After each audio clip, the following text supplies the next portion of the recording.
1000 செருப்பு கேட்டாங்க, 1000 செருப்பு எடுத்து கொடுத்தேன். எனக்கு சட்டை பேண்ட் எடுத்து கொடுக்கணும். அதே நிமிஷம் அழைச்சிட்டு போய் அவனுக்கு என்ன துணி பிடிச்சி அத்தனையும் வாங்கி கொடுப்பேன். 1000 கட்டிக்கலையே எந்த போய் பேச மாட்டானே. அப்போ ஏன் கேட்குறான்? அவன் பொண்டாட்டி பிடிச்சி அவன் அம்மா வச்சுட்டான். எனக்கு செட்ட பிள்ளைன்னு போது தங்கச்சி எந்த பிள்ளைன்னு நக்கத்து.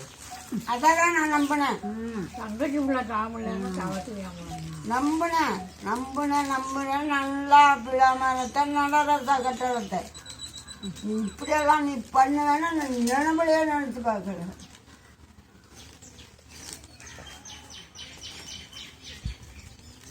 ஓ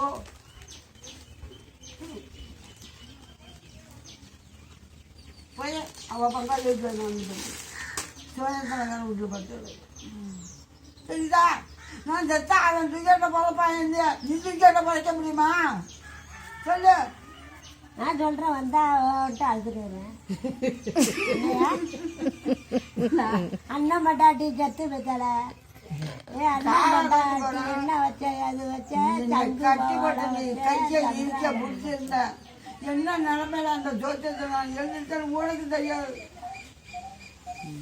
ஏன் கையை பிடிக்கிற?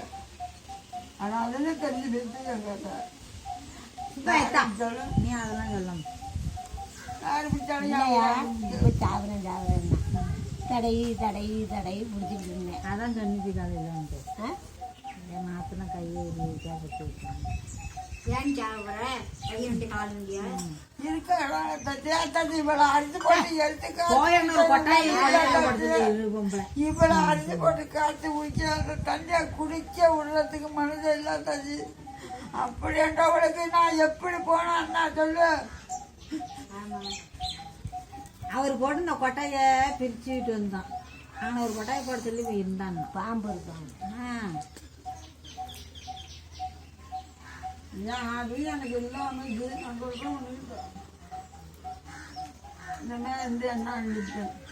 இனிமேலுக்கு இருந்து நான் என்ன கவலைப்படேன் சொல்லுங்க பார்ப்போம். நடவு நோட்டு போட்டு யார் கருது? நடவு நட்டான்னா காய்ச்சாமல் இருக்கலாம். ஆற்றுக்கு போகிறோம்.